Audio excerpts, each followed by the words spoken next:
வணக்கம். போஸ்டர்ஸ் எட்கியர் வழங்கும் தமிழ்நாடு 360க்கு உங்களை வரவேற்பது நான் ராம்குமார். தமிழகத்தில் உள்ள அனைத்து மாவட்ட நிகழ்வுகளையும் விரிவாக பார்ப்பதற்கு முன் தலைப்புச் செய்திகளை பார்க்கலாம். திருவண்ணாமலை மாவட்டம் செய்யாறு அருகே சாலை விரிவாக்க பணிகளுக்காக ஆக்கிரமிப்பு வீடுகள் இடித்து அகற்றம். குழந்தைகளோடு நடுத்தெருவில் நிர்கதியாய் நின்ற காட்சி காண்போரை வேதனையில் ஆழ்த்தியது.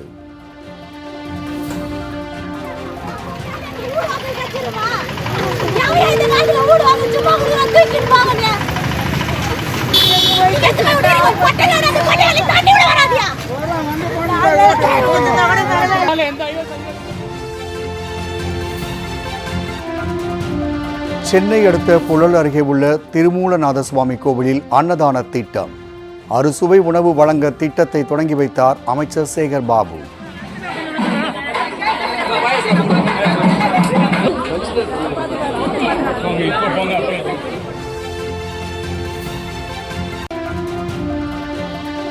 திருத்தணி சார் பதிவாளர் அலுவலகத்தில் பெண்கள் மற்றும் மாற்றுத்திறனாளிகளின் கழிவறைகள் பூட்டப்பட்ட சம்பவம். சிரமத்திற்குள்ளான பெண்கள் ஆண்கள் கழிவறையை பயன்படுத்திய அவலம்.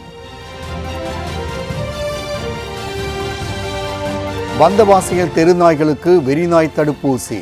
மாலை முரசு செய்தி எதிரொலியால் நகராட்சி நிர்வாகம் சார்பில் ஏற்பாடு.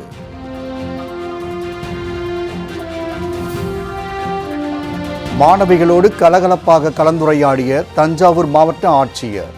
தாயின் பெயரை தன் பெயரோடு இணைத்து பெருமை சேர்த்த சுவையான சம்பவத்தை விளக்கும் செய்தி தொகுப்பு.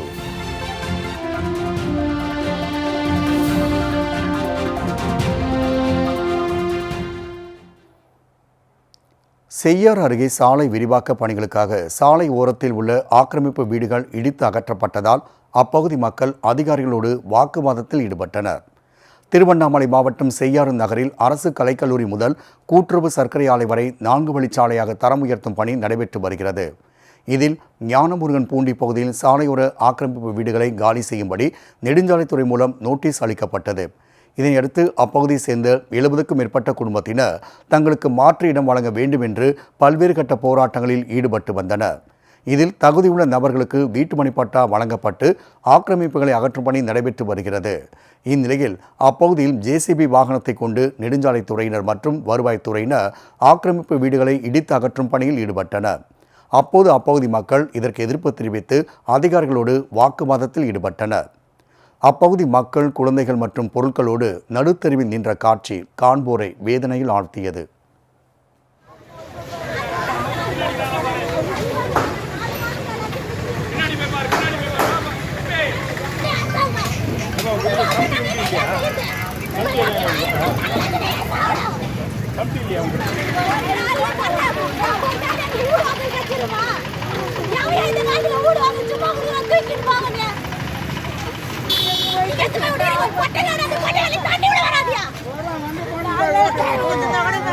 எந்த ஐஎஸ் அதிகாரி இனிமே தூக்க மாட்டான்.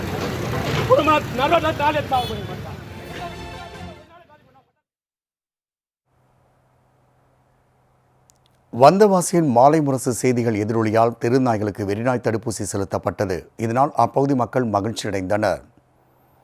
திருவண்ணாமலை மாவட்டம் வந்தவாசி நகராட்சிக்குட்பட்ட பல்வேறு பகுதிகளில் சுற்றித் திரியும் தெருநாய்களால் பொதுமக்கள் அவதிப்பட்டு வந்தனர். குழந்தைகள் மற்றும் முதியோரை துரத்தி சென்று கடிப்பதால் அப்பகுதி மக்கள் சாலை நடந்து செல்லும் போது மிகுந்த அச்சத்துடன் சென்று வந்தனர். வந்தவாசி நகராட்சிக்குட்பட்ட மேல்மருவத்தூர் சாலை, அரசு மருத்துவமனை, அச்சரப்பாக்கம் சாலை, குளத்துமேடு உள்ளிட்ட பகுதிகளில் சுமார் 30க்கும் மேற்பட்ட தெருநாய்கள் சுற்றித் திரிகின்றன. இதனால் பொதுமக்கள் மிகுந்த அச்சமடைந்த நிலையில் நாய்களை பிடிக்க வேண்டும் என்று பொதுமக்கள் கோரிக்கை விடுத்தனர். இதுகுறித்த செய்தி நமது மாலை முரசு செய்திகள் தொலைக்காட்சியில் ஒளிபரப்பானது. இந்நிலையில் செய்தியின் எதிரொலியாக நகரமன்ற தலைவர் ஜலால் தலைமையில் நகராட்சி அதிகாரிகள் தெருவில் சுற்றித் திரிந்த 100க்கும் மேற்பட்ட நாய்களை பிடித்து அவைகளுக்கு வெறிநாய் தடுப்பூசி போட்டனர். இதனால் மாலை முரசு தொலைக்காட்சிக்கு பொதுமக்கள் நன்றி தெரிவித்துக் கொண்டனர்.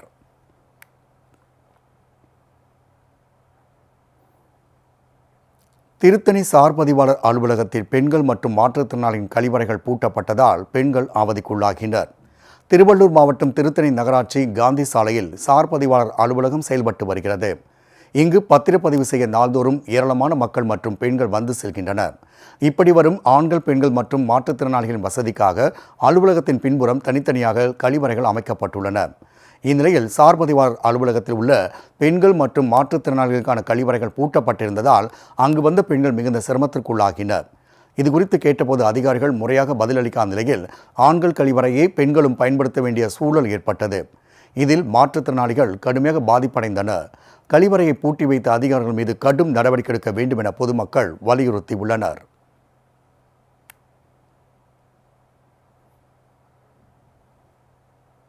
பல்லடம் அருகே அரசு பள்ளிக்கு திடீர் ஆய்வு மேற்கொண்ட மாவட்ட ஆட்சியர் பொதுத் தேர்வு எழுதவுள்ள 10ஆம் வகுப்பு மாணவர்களுக்கு வாழ்த்து தெரிவித்தார்.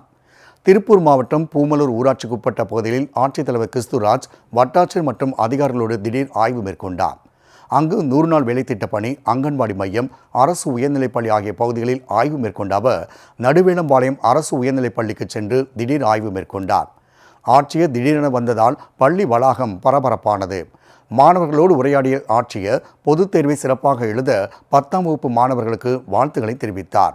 அப்பகுதிக்கு நலத்திட்ட உதவிகள் வழங்கியதால் பொதுமக்கள் ஆட்சியருக்கு பொன்னாடை அணிவித்து மரியாதை செய்தனர். அத்துடன் நூலகம், விளையாட்டு மைதானம் அமைக்க கோரி மனுவும் அளிக்கப்பட்டது.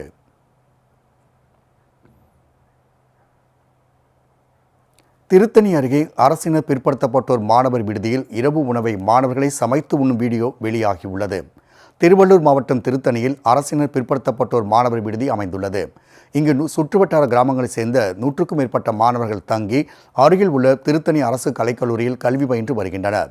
இந்த விடுதியில் ஒரு காப்பாளரும் 2 சமையல் பணியாளர்களும் பணியாற்றி வருகின்றனர்.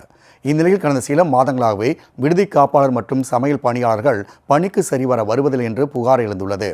இதனால் மாணவர்களை சமையல் செய்து சாப்பிட்டு வந்துள்ளனர். இந்நிலையில் விடுதியில் உள்ள மாணவர்கள் சமையல் செய்யும் வீடியோ தற்போது வெளியாகியுள்ளது. இதுகுறித்து மாணவர்கள் தரப்பில் விசாரித்த போது விடுதி காப்பாளர் மற்றும் சமையல் பணியாளர்கள் இரவில் யாரும் இங்கு தங்குவதில்லை என்றும் இதனால் தாங்களே சமைத்து உண்ணுவதாக தெரிவித்தனர். அத்துடன் காய்கறிகள் அழுகிய நிலையில் இருப்பதால் உடல் உபாதைகள் ஏற்படுவதாக கூறிய மாணவர்கள் தரமான காய்கறிகளை வழங்க கோரிக்கை விடுத்தனர். மாணவர்கள் சமைக்கும் இவ்வீடியோ தற்போது சமூக வலைதளங்கள் பரவி வைரலாகி வரும் நிலையில் மாவட்ட ஆட்சியர் விடுதியில் திடீர் ஆய்வு மேற்கொள்ள வேண்டும் என கோரிக்கை எழுந்துள்ளது. நீலகிரி அருகே அரசு பேருந்தை வழிமறித்து கூட்டமாக நின்ற காட்டு யானைகளால் வாகன ஓட்டிகள் அவதிக்குள்ளாகினர். நீலகிரி மாவட்டம் சுமார் 55% வனப்பகுதி கொண்ட மாவட்டமாகும். இந்த வனப்பகுதியில் யானை, புலி, சிறுத்தை உள்ளிட்ட பல்வேறு வனவிலங்குகளின் புகலிடமாகவும் திகழ்ந்து வருகிறது. கடந்த சில நாட்களாக உதகையிலிருந்து கோவைக்கு செல்லும் 3வது மாற்றுப்பாதையான உள்ள மஞ்சூர் கெத்தை சாலையில் காட்டு யானைகள் உலா வருவது வாடிக்கையாக உள்ளது. இந்நிலையில் மஞ்சூரில் இருந்து கோவைக்கு செல்லும் அரசு பேருந்தை காட்டு யானைகள் கூட்டம் வழிமறித்து நின்றது. இதனால் அச்சமடைந்த பயணிகள் அசையாமல் காத்திருந்தனர்.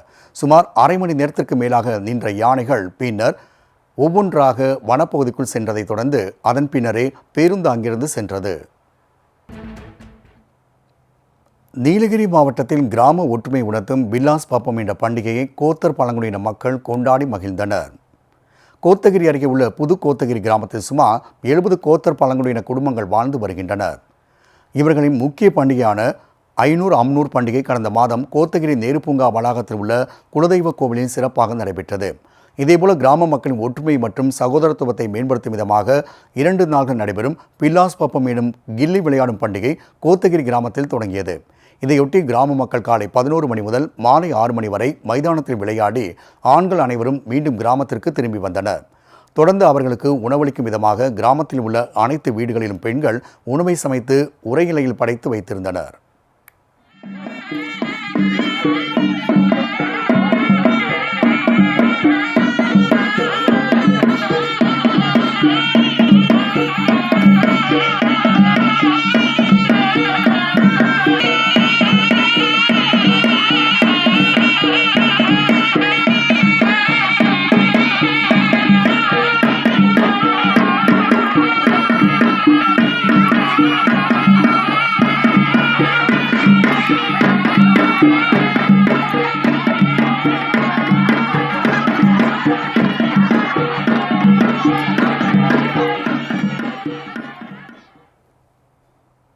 திருச்சி மாவட்டத்தில் நடைபெற்ற சாலை பாதுகாப்பு விழிப்புணர்வு பேரணியில் 200 பேருக்கும் தலைக்கவசங்கள் இலவசமாக வழங்கப்பட்டன.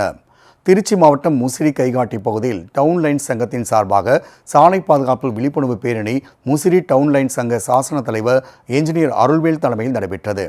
தலைக்கவசம் அணிவது குறித்த பேரணி துவங்குவதற்கு முன்பாக 200 வாகன ஓட்டிகளுக்கு இலவச தலைக்கவசங்களை லைன் சங்க மாவட்ட ஆளுநர் சபரிராஜ், முசிறி காவல் ஆய்வாளர் செல்லதுரை ஆகியோர் வழங்கி இருசக்கர பேரணியை கொடியசைத்து தொடங்கி வைத்தனர். இந்நிலையில் பேரணிக்கு முன்பாக ஒலிபெருக்கி மூலம் சாலை பாதுகாப்பு குறித்து விழிப்புணர்வு ஏற்படுத்தி சென்றனர். பேரணியில் சுமார் 200க்கும் மேற்பட்டவர்கள் தலைக்கவசம் அணிந்து கொண்டு இருசக்கர வாகனத்தில் சென்று விழிப்புணர்வை ஏற்படுத்தி கலந்து கொண்டனர்.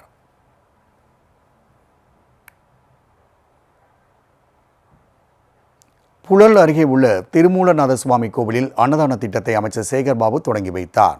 சென்னை அடுத்த புழல் பகுதியில் திருமூலநாத சுவாமி கோவில் அமைந்துள்ளது. 1000 ஆண்டுகள் பழமை வாய்ந்த இந்த கோவிலில் அறநிலைத்துறை சார்பில் அன்னதான திட்டத்தை தொடங்க வேண்டும் என்று பல்வேறு தரப்பினரும் கோரிக்கை வைத்து வந்தனர். இந்நிலையில் பொதுமக்களின் கோரிக்கை ஏற்று அன்னதான திட்டம் தொடங்கப்பட்டது. இந்நிகழ்ச்சியில் இந்து சமய அறநிலைத்துறை அமைச்சர் சேகர்பாபு பங்கேற்று பக்தர்களுக்கு வடை பாயாசத்தோடு கூடிய அறுசுவை உணவு வழங்கி அன்னதான திட்டத்தை தொடங்கி வைத்தார். இதன் மூலம் இக்கோவிலில் நாள்தோறும் அன்னதானம் வழங்கும் வகையில் ஏற்பாடுகள் செய்யப்பட்டுள்ளதாக அறநிலைத்துறை அதிகாரிகள் தெரிவித்தனர். முன்னதாக திருக்கோவிலின் சார்பாக அமைச்சர் சேகர்பாபுவிற்கு கும்ப மரியாதை செலுத்தப்பட்டது. இந்நிகழ்ச்சியில் மாதவரம் சட்டமன்ற உறுப்பினர் சுதர்சனம் மற்றும் துறை சார்ந்த அதிகாரிகள் பலரும் கலந்து கொண்டனர். போஸ்டர்ஸ் ஹெட்கியரின் தமிழ்நாடு 360யில் அடுத்து வருவது உங்கள் ஊர் நிகழ்வுகளை விரைவாக வழங்கும் உள்ளூர் எக்ஸ்பிரஸ்.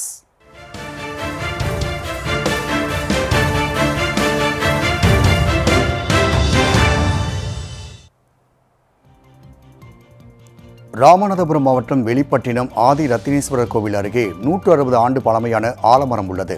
இந்த ஆலமரத்திற்கு இப்பகுதி மக்கள் தினமும் பொட்டு கட்டி வழிபட்டு வந்தனர். இந்நிலையில் இந்த மரம் திடீரென முறிந்து விழுந்தது.